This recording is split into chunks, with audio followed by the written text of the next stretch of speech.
Hello Twin Flames, welcome to my channel. Whether you're new or you're coming back, I'm really happy to have you here.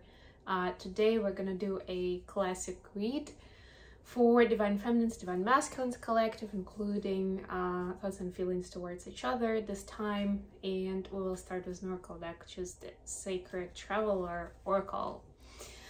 All right, let's get going.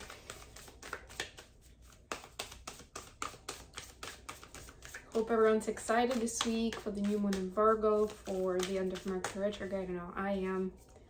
Yeah, it's been an interesting time, let's put it that way. But when you keep yourself busy, and even in retrogrades, you definitely can achieve a lot in your own space, in your own right, then it kind of flies by. Mercury retrograde lasts 3 weeks. But this time it kind of flew like that, pretty much for me.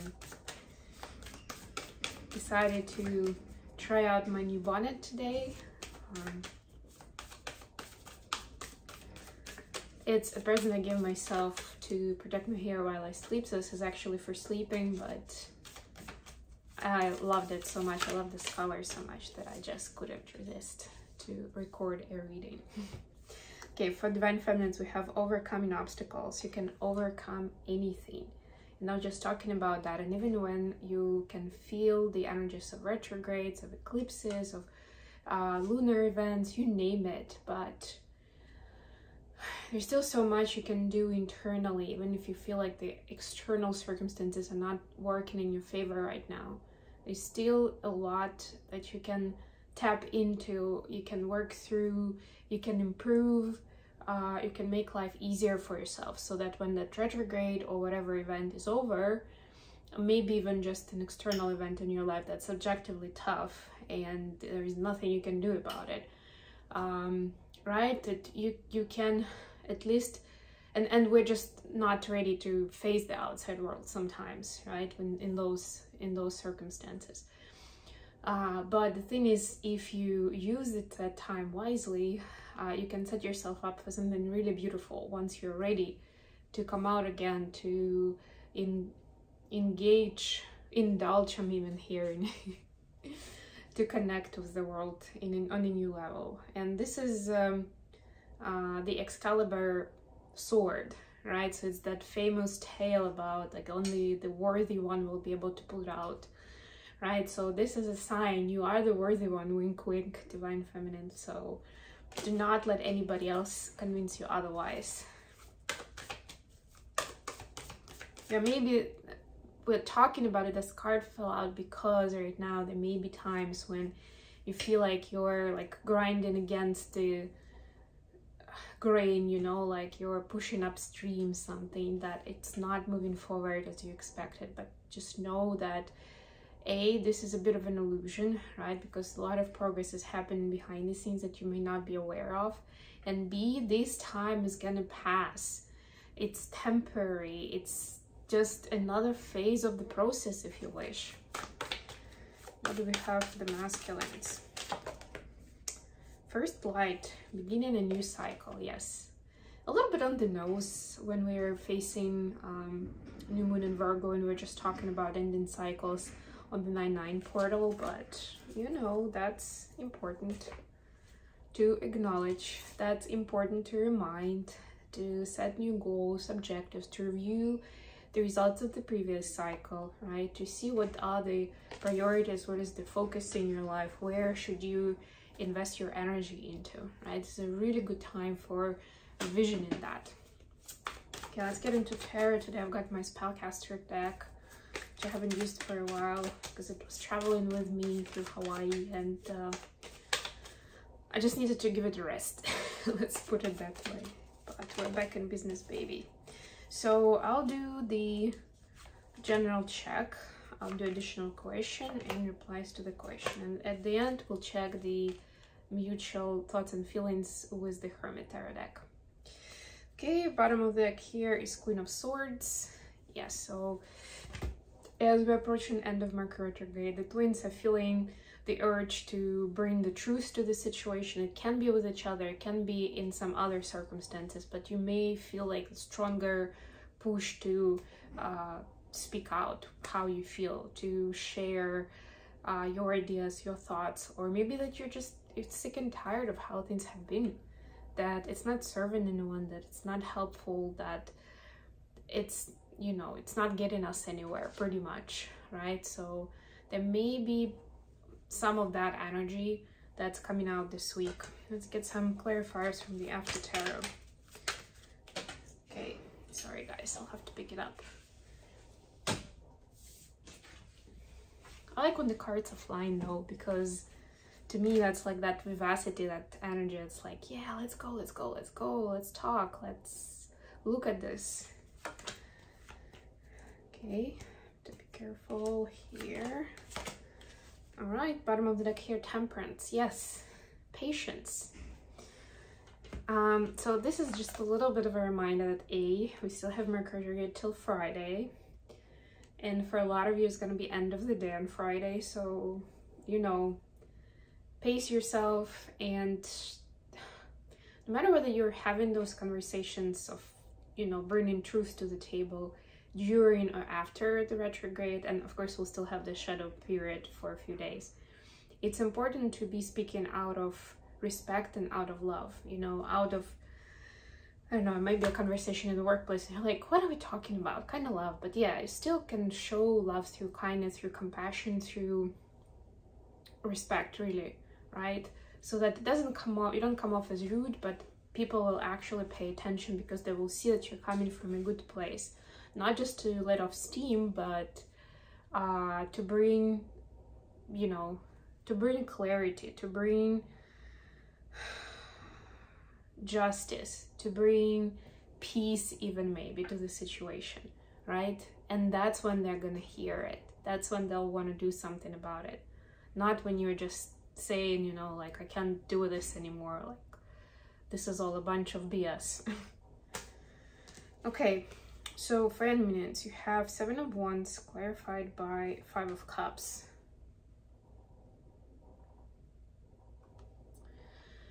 They're both a little bit protective and defensive, I would say, coming from a little bit different place. But as this is a clarification, I'm just gonna say that you may feel a little more vulnerable right now, a little more emotional, especially if you are working through healing certain heartache, reconciling certain scenarios in your mind, maybe doing closures for some older scenarios, relationships, events that maybe you are now getting the understanding of through this cycle, right? It may feel a little bit kind of like you're, you know, like even like you can feel it on the physical level.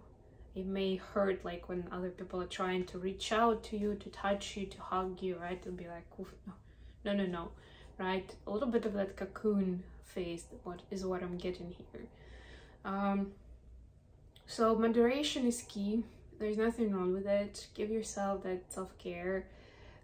Get yourself in a place where you don't have to feel defensive, where you can be yourself. But it's a really good idea to look into it and see what is there, especially if you're not sure. If you know, like, I'm going through XYZ and that's why this is part of the process, oh, that's fine, as long as you understand it. If it's unexpected, if you're not sure where is it coming from, why, then this is definitely a nudge from the universe for you to take a closer look, to see how you can be avoiding the problem I'm hearing, actually, right? Or trying to escape into something, trying to get an easy answer, or just wallow in your sorrow. The man is hugging himself in this deck, and that's a better phase of that scene, right? This is the after tarot, which is what happens after that main moment in the Rider-Waite tarot. But still, it's kind of like, yeah, I'm taking care of myself, I'm doing my best for myself.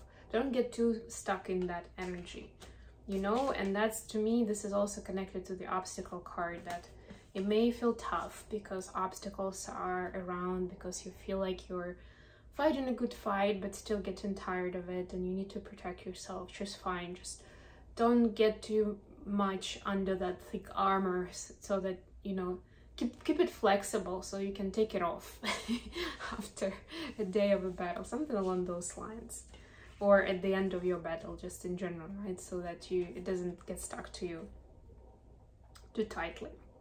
For feminines, we have Nine of Pentacles clarified by Magician.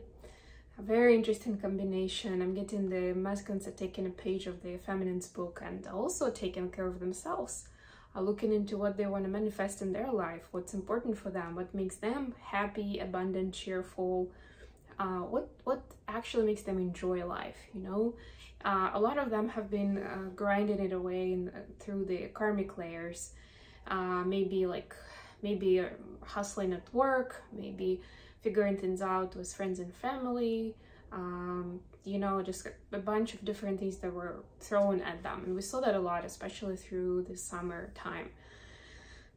So this is them not wanting to chase after the relationship or even a title at work, right? Or any kind of external validation, but looking more into what they want for themselves, into like, if I get that title, and then what?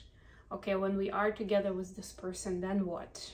How are we gonna be spending our life? You know, what are we gonna be doing together? Why is this important, right? Like going to the core of it and enjoying the singlehood at this time, or at least the space alone, right? If it's not the case, then this is the advice, masculines. This is especially good to kind of set those new intentions for the new cycle. Also connect with nature if you're able to. Okay, the additional question, we have Five of Swords clarified by Two of Cups. Yeah, so what are the signs of a true soulmate / twin flame connection here, right? We are doing a twin flame reading, so I'm gonna stick with the twin connection, right? Like, what is the truth here, right? Like, what is the sign that it's a true twin flame connection, right? This is uncovering the illusions, right? The seeing the difference, the distinct difference between the karmic relationships and this connection. For feminines, we have Six of Swords clarified by Ace of Cups, and I love how she's actually kind of looking into this direction, and him as well. This is the unconditional love that's guiding the both of you, not some specific criteria, like or they may change. If you've been on a journey for a while, you may find that they keep changing. Like maybe at the beginning you wanted stable finances for the both of you, right? Like when we're together, like we'll be able to achieve more, or to buy a house or whatever, something from that side. Maybe a little while after that you'll be like, well, just want to create a family, you know, I want to have kids, I want to raise them together, you know, have that experience as parents. Maybe a little while later you're like, okay, I want to experience certain, you know, spiritual moments, insights, you know, maybe some rituals, maybe some new things that we can offer together, the service, how we can help people, right?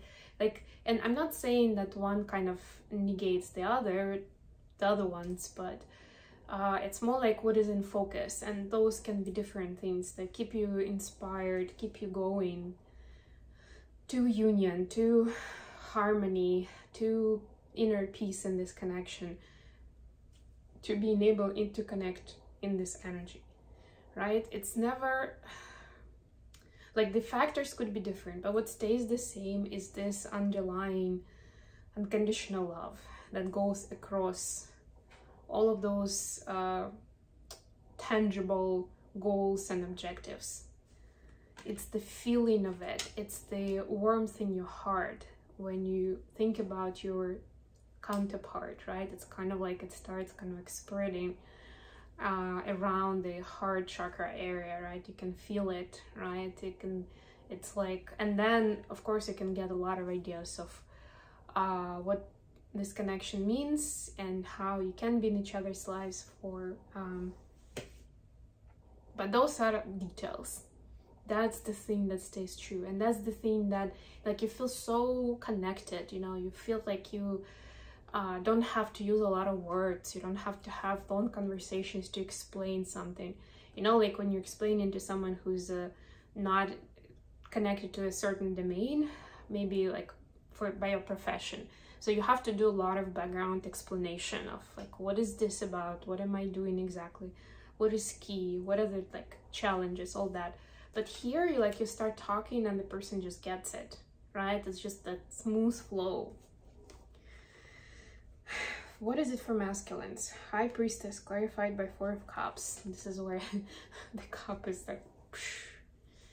the masculines are seeing, to them, the truth of how this is so special is you, Divine Feminines. Is you setting the example for them. And before, they felt like their connections with feminine figures were more along the lines of like specific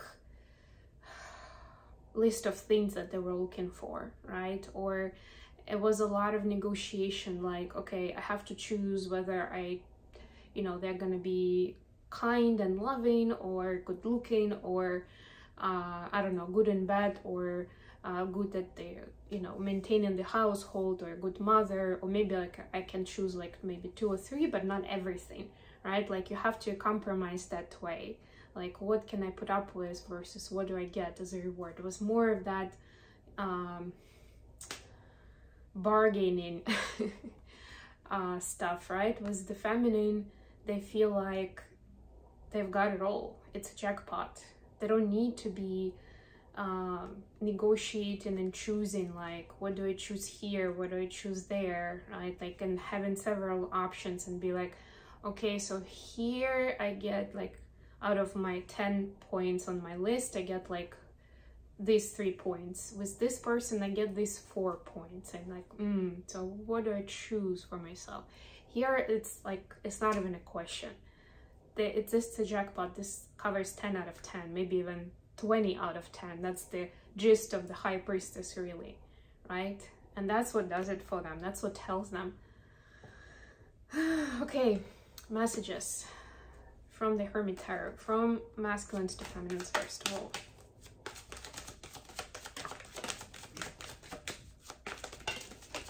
Whoa, whoa, whoa. Kind of a lot, but I'll take it. It's okay.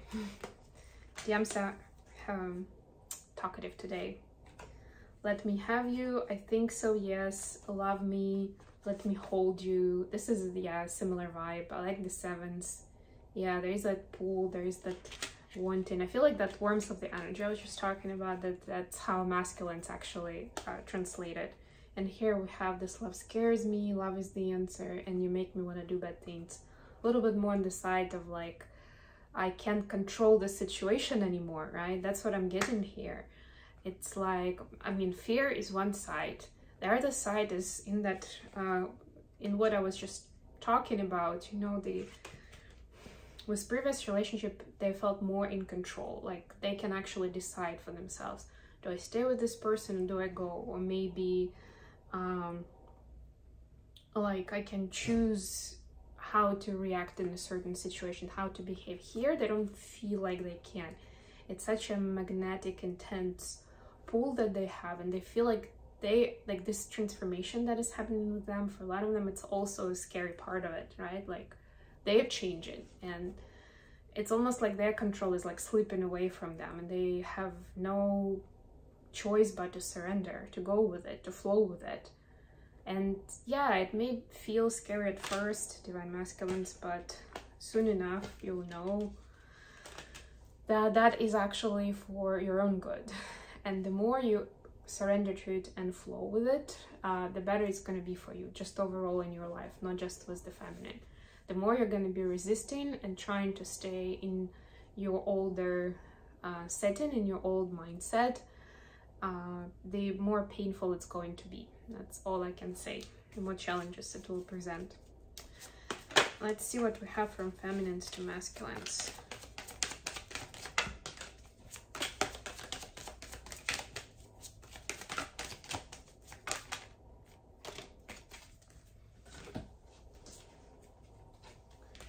So we have also quite a few cards. You're wrong. This fell just before I don't want to lose you. So feminine's is saying, if you've been feeling like I don't pay attention, or I don't care, or whatever it is you're on, you're valuable, I don't want to lose you, and that's why it's important that we pace ourselves and we do this right. Then we have, they are waiting for you, I just want you all the time, and be more selfish. And with this too, it's interesting, I'm getting they're waiting for, like, there are people who are dependent on you, but it doesn't mean that you have to give in to their every need that they have, or their whims. So whenever they call for you, you just go, right? Be more selfish, you know, do things for yourself. Don't just cater to everybody else around you. Okay, I think I'm gonna end it here. Thank you so much for joining me today, guys. I love you all, and I'll be back with more readings very, very soon.